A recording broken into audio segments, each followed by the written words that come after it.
Good morning students. हमने पिछली class में एंटीबॉडी एंटीजन इंटरेक्शंस पढ़ रहे थे। उसमें हमने किस तरीके का इंटरेक्शन होता है और इंटरेक्शन में कौन कौन सी स्टेजेस होती है ये पढ़ रहे थे। तो मैंने एंटीजन स्ट्रक्चर बताया था। फिर एंटीजन स्ट्रक्चर में आपको जो है एफिनिटी बता रही थी मैं। तो एंटीजन एंटीबॉडी इंटरेक्शन में affinity is very important topic.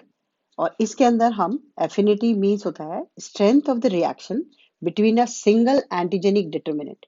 Single antigenic determinant means epitopes and a single combining site on the antibody.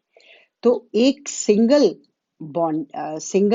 Attachment single attachment of epitope with paratope of antibody and that strength is called as affinity. मतलब जिस strength से epitope antigen का और paratope antibody का attach होता है वो वाली बॉन्डिंग एफिनिटी कहलाती है।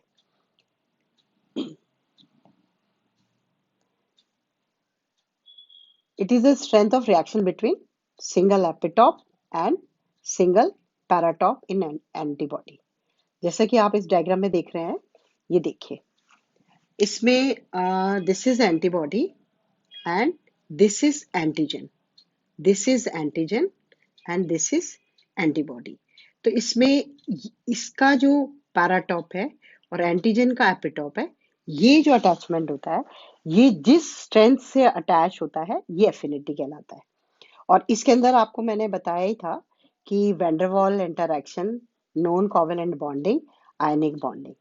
तो ये जितना सरफेस से अटैच होता है उतनी ही मैक्सिमम उसमें स्ट्रेंथ होती है।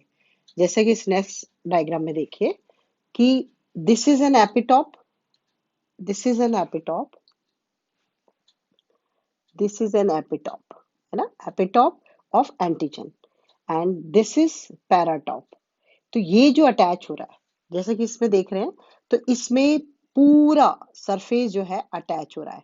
तो this will have a strong binding means this attachment have a affinity is more, क्योंकि इसमें पूरा कंप्लीट सरफेस से इसका एंटीजन के एपिटॉप से और पैराटॉप एंटीबॉडी के पूरा सरफेस अटैच हो रहा है, तो मैक्सिमम बॉन्डिंग है, तो इसकी एफिनिटी ज्यादा है।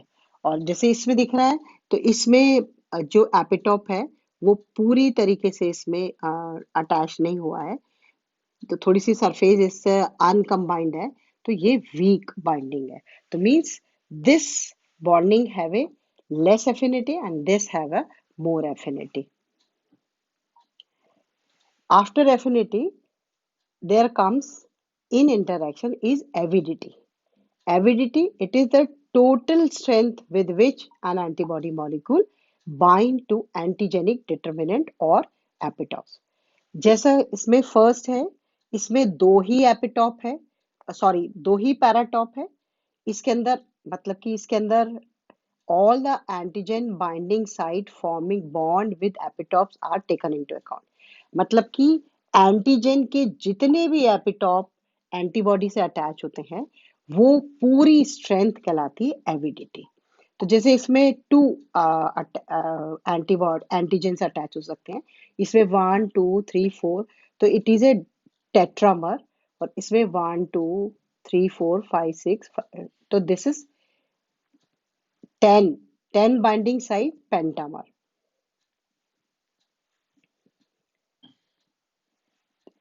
एफिनिटी, इसमें एक single epitope and a paratope bonding, this is affinity. और इसमें जैसे this is having a 10 binding site और एंटीबॉडी के अंदर 1 2 3 4, तो this whole combined is avidity.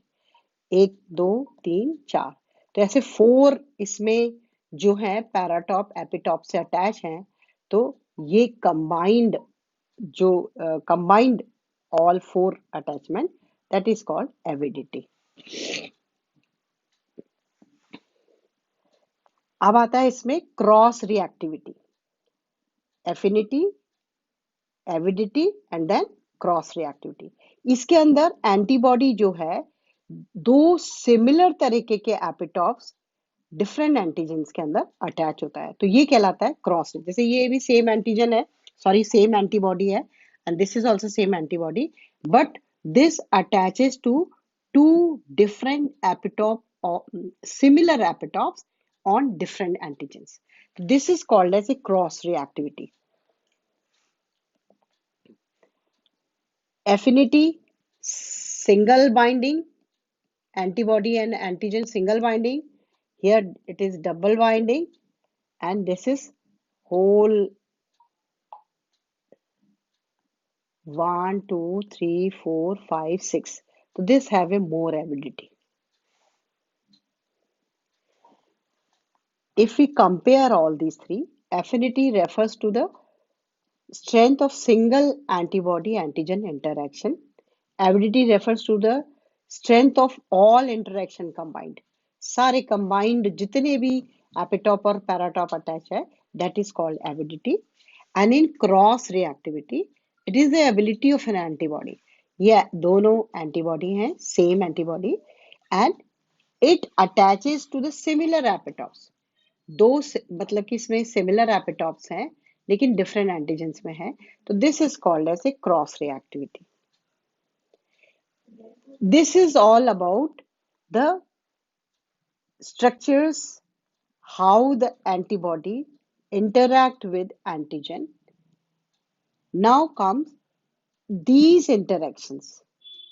मैंने आपको पहले भी बताया था कि जब इनमें इंटरेक्शन होता है तो फर्स्ट स्टेप होता है कॉम्प्लेक्स का बनना. वो कॉम्प्लेक्स जो है इनविजिबल होता है, और फर्स्ट फेज में जो बनता है वो इनविजिबल होता है, और सेकंड स्टेज जो है, सेकंड स्टेज में इंटरैक्ट होके एक विजिबल स्ट्रक्चर बनता है, और थर्ड स्टेज में जो एंटीबॉडी है वो डिस्ट्रॉय हो जाती है और get nullify the infection by the antibodies. तो ये जो इंटरेक्शंस हैं, ये फर्स्ट फेज के बाद जो सेकंड फेज होती है, सेकंड फेज में जो है विजिबल हमें स्ट्रक्चर्स दिखाई देते हैं, और वो कहलाती है सेकंड फेज इंटरेक्शन. और सेकंड फेज इंटरेक्शन हम डिजीज डायग्नोस में यूज करते हैं. तो इसमें हमारा जो नेक्स्ट टॉपिक है वो है सेरोलॉजी, जो कि सेकंड स्टेज है एंटीजन एंटीबॉडी इंटरेक्शन की. सेरोलॉजी क्या होता है? It is a scientific study of blood serum. और ब्लड सेरम जो है diagnostic identification of antibodies present in the serum. क्योंकि हमारे बॉडी में कोई भी इंफेक्शन होता है तो उस इंफेक्शन के अगेंस्ट जो है ब्लड के अंदर हमारे न्यूट्रोफिल है, मैक्रोफेजेस है, बेसोफिल्स हैं, और ये जो स्ट्रक्चर्स होते हैं, वाइट ब्लड सेल्स हैं, ये टी सेल, बी सेल, ये सब जैसे ही इन्फेक्शन होता है उसके अगेंस्ट में एंटीबॉडीज बनाते हैं. तो वो एंटीबॉडीज जो हैं हमें सेरम में दिखाई देती है. तो इसमें आपको मैंने बताया था कि जो इंटरेक्शंस हैं, अब ये जो इंटरेक्शन है, प्रेसिपिटेशन, एग्लूटिनेशन, ये सब हम अपनी नेक्स्ट क्लास में पढ़ेंगे.